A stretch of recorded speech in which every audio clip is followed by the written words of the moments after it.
Listo. A ver. Entonces, explico otra vez los 4 pasos que sigo para utilizar la transformada discreta de Fourier como filtrado.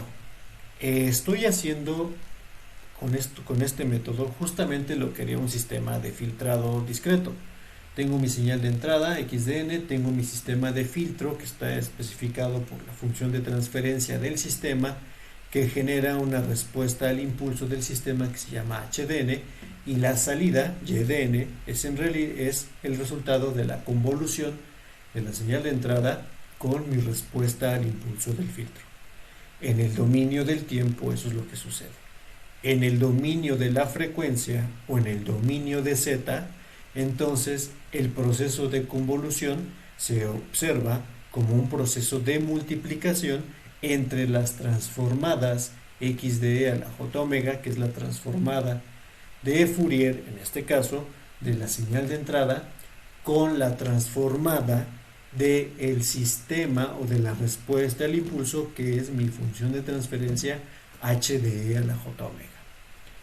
En el dominio complejo, que es el dominio de z, al hacer esta multiplicación tengo entonces la forma o la representación en la transformada z o transformada de Fourier de la señal y de n, o y, en este caso y de e a la j omega, y por lo tanto, si yo tengo cómo es esta forma, conozco también quién es esta al hacer el proceso inverso de transformación de Fourier, o sea, utilizando la transformada inversa de Fourier. Entonces, todo eso lo hace el sistema, todo eso lo hace el filtro, que puedo escribir en cualquiera de las formas que tenía, llámese FIR o IR, eso es lo que están haciendo los filtros, y entonces el proceso lo puedo ver de manera esquemática arrancando en esta parte. Tengo mi señal que está representada en las muestras, esa señal XDN pertenece a los números reales, a esa señal le calculo o la transformo al dominio de la frecuencia para obtener entonces ahora la transformada de Fourier, donde tengo este x de e a la j omega, que por la naturaleza de la transformada de Fourier pertenece a los números complejos, y en este dominio, que es justamente donde está viviendo el filtro, tengo mi sistema de filtro. Ahorita estoy poniendo un filtro ideal, donde multiplico la amplitud de la respuesta, bueno, de hecho multiplico todo el espectro o toda la transformación de mi señal XDN por mi filtro o por la forma del filtro que quiero generar, donde estoy dejando pasar, en este ejemplo, nada más a las frecuencias que van hasta este punto que está definido por acá. La multiplicación es una multiplicación directa. Estoy multiplicando cada uno de los elementos del espectro por cada uno de los elementos de la respuesta en frecuencia de mi sistema. Aquí debo tener cuidado con las cosas, porque este método que estoy colocando acá, y formalmente hablando, la transformada de Fourier vive en el dominio continuo. Es decir, el valor de omega que estoy colocando acá, este es omega mayúscula, perdón, el valor de omega o esta omega es una variable continua en este caso, y lo que estoy haciendo para estimar este valor o esta forma de esta transformación es utilizando la transformada discreta de Fourier, que si yo tengo una señal que es una señal que está colocada en puntos, la transformada discreta de Fourier tendrá exactamente los mismos puntos o el mismo número de puntos que tiene la señal en el dominio del tiempo. Es una aproximación de la forma de la transformada de Fourier, y como tal puedo utilizarla para hacer la operación que yo estoy generando aquí.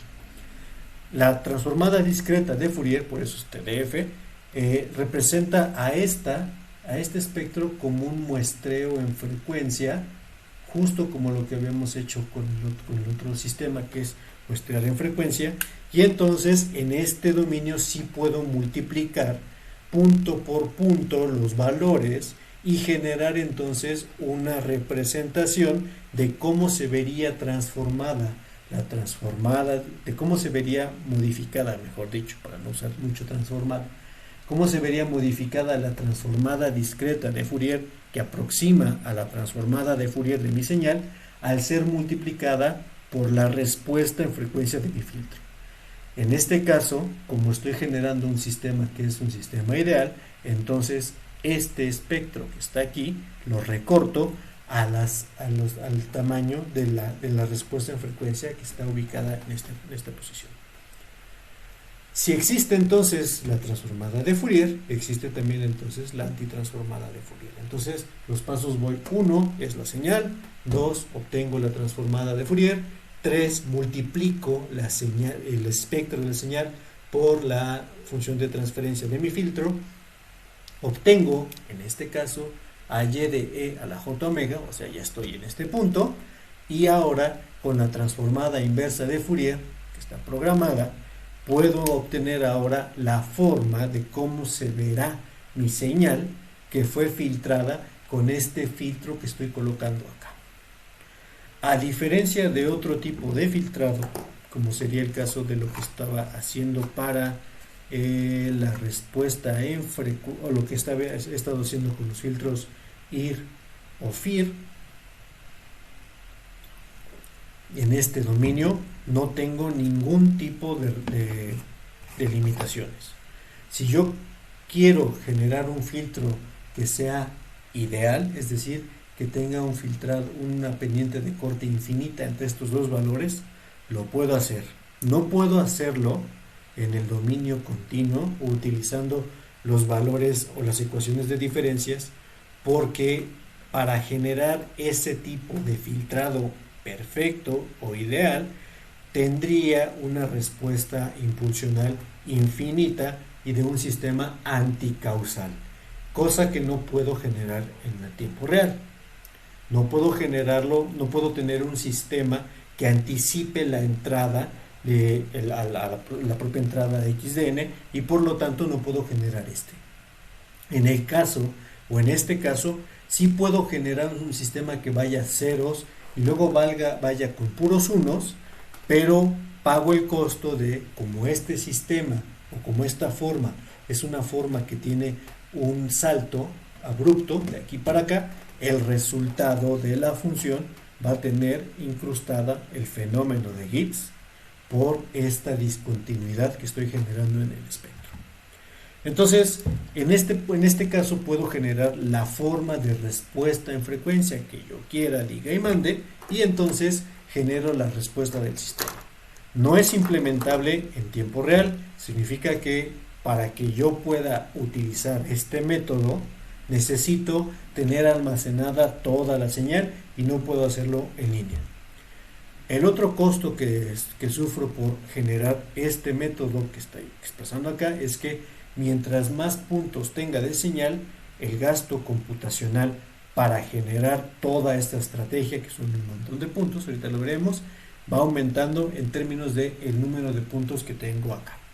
La ventaja es que tengo un sistema que tiene cero correcciones de fase, está perfectamente alineado, la forma del filtro que yo estoy colocando acá puede ser la que sea, puedo hacer un sistema pasaltas, pasabajas, pasabanda, rechazabanda, como se me ocurra hacerlo, siempre y cuando pueda modelar esa respuesta en frecuencia, pero el costo puede ser que si es una señal demasiado extensa, entonces me costará computacionalmente mucho trabajo poder realizar estos 4 pasos de filtrado o esta estrategia de filtrado que estoy señalando aquí.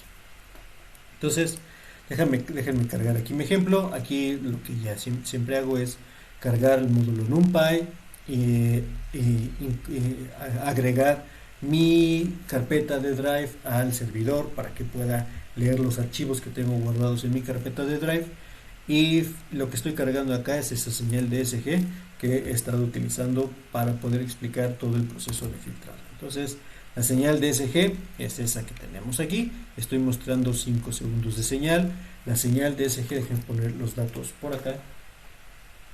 La señal tiene una frecuencia de muestreo de 1000 Hz. O sea, es algo sumamente importante porque con eso puedo calcular la resolución espectral que estoy teniendo.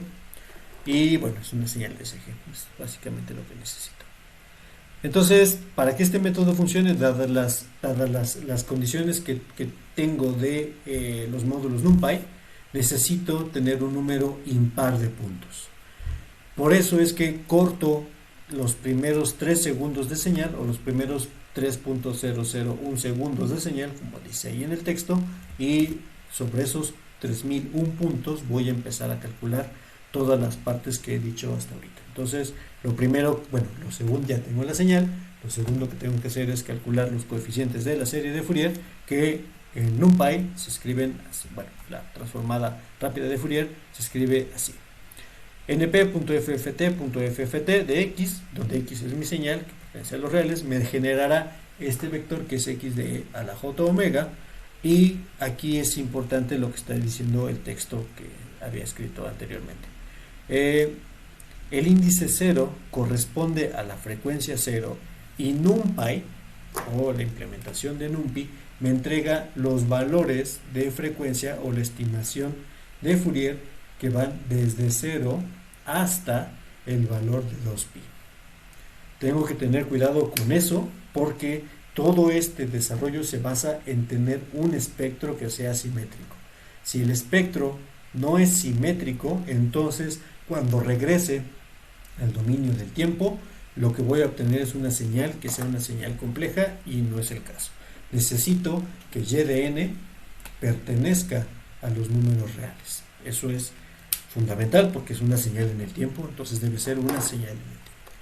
Calculo los valores, el valor de x que está ahí, y muestro únicamente la dimensión para revisar que tanto la señal x que está entrando como la estimación espectral que estoy generando, que es x mayúscula, tienen la misma dimensionalidad que está teniendo ahí. Entonces, ahora déjenme graficar cómo se ve ese espectro y hago referencia a lo que decía sobre este eje que está acá. Este es el espectro, o esto es la magnitud, mejor más que el espectro, es la magnitud de la transformada de Fourier que tengo aquí almacenada en x, y estoy observando su valor en casi decibeles, ¿no? Esto es 20 por esto, y entonces ahora sí está en decibeles. Tengo los valores en decibeles, y lo que decía hace rato, como está generando mi sistema o la función los valores que van de 0 a 2pi, es por eso que el espectro tiene esta forma que se ve aquí, que se ve una forma par. Eso es, lo puedo escribir acá, perdón. Entonces este punto corresponde a justamente 0, este punto corresponde a 2pi, y el punto que está en medio, que es por acá, corresponde a pi. Entonces en este caso lo que necesito es ajustar los valores para tener el punto central, por eso necesitaba un número de puntos impares, el punto central que corresponde a la frecuencia 0 justamente a la mitad de mi vector, y tener un número simétrico de muestras a la izquierda y a la derecha para poder hacer mi transformación que estoy especificando por acá. Déjenme borrar esta parte y seguir con entonces la explicación. Dentro de el NumPy tengo entonces el módulo FFT-Shift, que lo que hace es tomar la mitad de este espectro. Déjenme poner otra vez. Va a partir esto a la mitad, va a tomar este pedazo, que es la mitad, y lo va a pasar antes de esta otra parte. Es decir, va a tomar, aquí están mis dos espectros, que podría verse así, toma este, lo pasa para acá y lo pega de este lado, y entonces ahora sí tengo los valores de frecuencia que van desde menos pi hasta pi para poder hacer la transformación de Fourier que yo requiero. Bueno, primero la multiplicación y después la transformación. Ahora, entonces vamos a graficar, ¿no? X-Shift, la variable X-Shift tiene el espectro colocado adecuadamente, como debe ser, de menos pi a pi, y vamos a graficarlo. Entonces, déjenme poner otra vez aquí el valor de 20, lo dejo así para no estar moviendo más el código. Entonces, ahora sí tengo mi espectro, que es el espectro de Fourier, está en un formato adecuado. Va de menos pi, pasa por 0, va hasta pi, y ahora este es esta señal que estoy colocando en este dibujo, que es de color amarillo. Eh, Tengo que estimar cuál es la resolución espectral para poder construir ahora mi señal de filtro o mi respuesta en frecuencia, que es la señal rosa. Entonces calculo cuál es la densidad, ya sé que delta omega es 2pi sobre n y la densidad en hertz de este sistema sería omega por fs entre 2pi. Bueno, ese es el valor de la frecuencia que está acá. Estoy partiendo el círculo en n partes iguales y por eso este valor, 2pi sobre n, es la densidad espectral. Entonces tengo mi valor de delta W, tengo mi valor de delta F, construyo los valores de frecuencias que están por acá y construyo también mi vector de frecuencias que van a estar representados en hertz para esta transformación que estoy haciendo. Ahora lo que voy a hacer es calcular el valor de omega. Bueno, nada más voy a mostrar cómo se ve el valor de omega y ahora está en unidades. Ahora sí ya están. Estos valores de omega son unidades en radianes. Desde 0 hasta 2pi para mostrarlo y nada más. Hasta ahorita. Puedo cambiarlo un poco para aquí. Voy a ponerle 4pi para poder observar cómo este espectro es justamente periódico. Claro, tengo malos valores de omega, entonces olvídalo. Los valores de x tendría que ser un ajuste más, mejor no lo hago. Ahí está mi valor que tenía hace rato. Y ahora, si lo expreso en hertz, que sería como idealmente lo estoy teniendo, puedo ver el contenido que va desde 0. Aquí debo poner la frecuencia de muestreo entre 2, fs entre 2, donde puedo ver todo el espectro que se adquirió o el espectro de la señal en esa notación que originalmente era hertz. Aquí puedo ver que la señal fue adquirida con un filtro que yo le llamaría un filtro anti-aliasing, porque la señal tiene un corte. Podemos ver que aquí hay mucho ruido en estas partes de la señal y a partir de los como 180 Hz que están definidos por acá, tengo un valor constante o casi constante donde ya no observo nada. Se le llama filtro anti-aliasing porque ese filtro que está ahí evita que existan contenidos espectrales más allá de la mitad o un poco antes de la mitad de la frecuencia de muestreo. La frecuencia de muestreo es 1000 y eso evita que haya un aliasing espectral al momento de hacer el muestreo de la señal. Aunque la señal tenga poco contenido espectral para valores altos, el propio elemento de muestreo va a generar un aliasing de esas colas del espectro que están ahí. Entonces, para evitar eso, lo que se suele hacer es, tengo mis frecuencias de muestreo que es 100, entonces, a propósito, coloco una frecuencia de corte, fc, en hertz, fc que sea menor a 500 Hz. En este ejemplo, por ejemplo, en este ejemplo es como de 180 Hz, para evitar que la cola del espectro que va desde 180 hasta 500 se encime con la otra parte del espectro de la siguiente generación, porque se van a repetir el espectro en Fourier y eso evita entonces el aliasing espectral. Aquí podemos ver que existe ese valor que está ahí. Si hago el detalle, déjenme hacer el detalle que estaba como hasta 100, voy a poner nada más hasta 100 Hz para poder ver los componentes espectrales. Aquí noto también que la adquisición de mi señal, de mi sistema, tiene incrustado un filtro notch que se puede ver acá, donde claramente hay un bajón, hay una tendencia del sistema o del espectro aquí, y aquí se nota una pequeña bajada que fue generada muy seguramente, muy probablemente, por un filtro notch para quitar la contaminación de la línea o del ruido eléctrico de mi sistema, de mi señal, de mi sistema de adquisición. Déjenme mostrar con detalle esa parte, de 40 a 80. Es más, de 50 a 70. Ahí está. Este elemento, justamente centrado en 60 Hz, el notch empezó a actuar por acá, el notch dejó de actuar por acá, entonces se nota que existe ese elemento que quita los 60 Hz para quitar la contaminación de ruido de línea inherente a toda la adquisición, porque necesito tener línea, ¿no? En Norteamérica usamos 60 Hz, en otros lugares este punto que está acá podrá estar en 50 Hz, dependiendo de la ubicación geográfica donde se haya hecho el registro.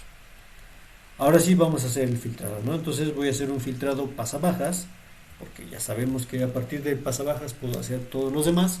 Voy a colocarlo en 10 Hz, voy a generar entonces el valor correspondiente de frecuencia en radianes, que sería ese, y el diseño de filtro es el que viene, ¿no? Tengo que colocar entonces mis valores de señal, tienen que ir de menos pi a pi, tengo que corregirlos para poder tener entonces esta estructura que tenía acá, otra vez desde menos pi a pi, y déjenme mostrar entonces ahora mi espectro. Tengo mis 3000 puntos, y ahí están mis señales, están acá con este nuevo índice W Shift, es un índice que voy a ocupar para poder escribir mi filtro que está colocado ahí.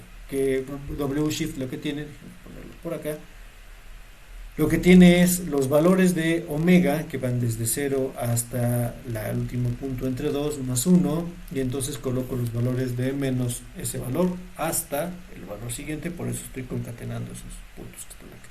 Era para mostrar que efectivamente omega shift tiene la misma forma que la omega que tenía aquí arriba. Ahí está.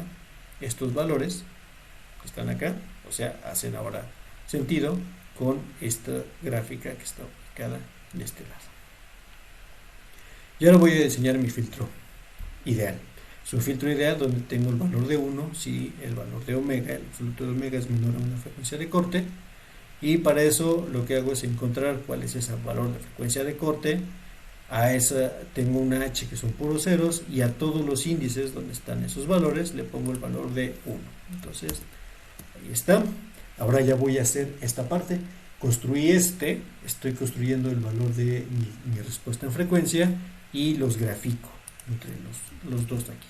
Estoy haciendo una normalización de las amplitudes para poder tenerlas en una estructura que se ve como esto, ¿no? Que se vean los dos espectros ahí.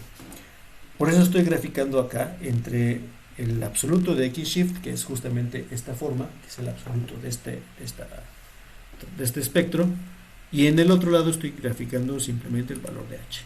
Entonces lo que voy a hacer es cortar tal cual, multiplicar estas dos señales, y entonces la señal que voy a calcular al final no tendrá componentes que están ubicados por acá, ni componentes que están ubicados por acá. Aquí podemos ver cómo estoy dos veces la frecuencia de corte, y por eso se ve de esta manera. Entonces lo grafiqué, lo tengo listo, y ahora voy a multiplicar justamente el valor de X-Shift, tal cual, como lo hace un sistema. Multiplico el espectro de la señal por la función de respuesta en frecuencia de mi sistema, y grafico estas dos partes. Otra vez de menos 2pi a 2pi, que es justamente y entonces lo que hice fue justo quitar este valor, o quitar los componentes que van hacia adelante de estos que están acá, justo como lo que esperaba que pasara con esta gráfica que está ubicada por aquí. Los 2 omega c, los 2 omega c. Listo. Se ve un poco distinto porque en esta gráfica está normalizada respecto a la altura, entonces por eso se verá un poco distinta los valores que tengo entre una y otra gráfica por acá. Finalmente, ahora entonces construyo mi señal, o sea, construyo el valor de Y-Shift, recordando que lo construí en el espacio de 0 a 2pi para tener claro cómo es la forma de mi filtro. Ahora lo que hago es pasarlo en otra estructura de 0 a 2pi para que la función inversa de Fourier que está implementada para trabajar de esa manera de 0 a 2pi funcione y no tenga ningún problema en hacerla funcionar. Estoy haciendo exactamente lo mismo que hice en la parte de arriba. Voy a tomar la mitad de Y-Shift, lo voy a pegar, la primera mitad, perdón, la mitad atrás, y la voy a poner en la parte de adelante, que es lo que está haciendo aquí. Déjenme graficarla. Entonces, Al graficarla, otra vez, como si tomara justamente estos valores, de hecho lo que hice fue tomar esos valores, color negro, tomé de aquí para acá, bueno, de hecho tomé todos, o sea, tomé toda esta ventana, no solo la parte que me importaba, sino toda la ventana, y lo pasé de este lado, para tener ahora sí la forma que necesita y el acomodo en frecuencias que necesita mi transformada de Fourier para poder funcionar. Entonces aquí está, pues se ve como partido en dos mi espectro. Y ahora que ya tengo esos valores, entonces ocupo la transforma, ya está aquí, ya está acomodada para que numéricamente pueda utilizar la transformada inversa de Fourier que se ocupa en Python, y entonces ocupo directo la transformada inversa de Fourier y grafico, bueno, y muestro los primeros 10 valores de esta transformada. Noten cómo los valores de la parte imaginaria, en todos los casos, las partes imaginarias son cercanos a cero, y por lo tanto los descarto, porque no existen entonces valores imaginarios en esta parte. Ya lo tengo aquí listo, y ahora voy a ver, o sea, por eso estoy colocando aquí np.real de mi señal filtrada. Ahí está mi señal, justamente la señal original, que es esta, y la señal filtrada con lo que había dicho que iba a suceder, donde estas oscilaciones o perturbaciones que se ven por acá son causadas por el fenómeno de Gibbs. Y de hecho, como el sistema, como estoy generando un filtro ideal con frecuencias de corte o pendientes de corte abruptas, infinitas, es que este sistema, si yo lo observo, es anticipativo. Esta pequeña encimación, estas oscilaciones previas al complejo QRS son generadas por el carácter anticausal de mi filtro que estoy generando al utilizar una forma que es completamente ideal. Déjenme cambiar la forma ideal del filtro, que eso lo hice acá. Entonces ahora voy a utilizar un tipo de ventana, por ejemplo la ventana Hanning, para no tener un filtro dependiente de corte completamente abrupta. Acá esta sería el nuevo filtro, ya no me va a generar esas respuestas, ese fenómeno de Gibbs, y todos los demás valores o todas las demás instrucciones tengo que correrlos otra vez los valores de la parte imaginaria están cercanos a cero, que es lo que necesitaba, y la señal ya empieza a verse justamente como ya le quité esta parte ideal, ya tiene una forma de filtrado mucho más suave que lo que tenía originalmente. Entonces puedo empezar a modificar aquí los valores o las formas de mi señal. Una ventana de Hanning, voy a utilizar una ventana de Kaiser, es una ventana que tiene una forma más similar a esta, va a ser un poco más de una pendiente de corte más abrupta, más parecida a la forma que quiero de un butterworth. Entonces, aquí está. Vamos a ver cómo es la ventana de Kaiser. Bien, está un poco fea la ventana de Kaiser, perdón. No se parece al butterworth para nada. Entonces, déjenme ver qué pasa cuando filtro con esta ventana que está aquí.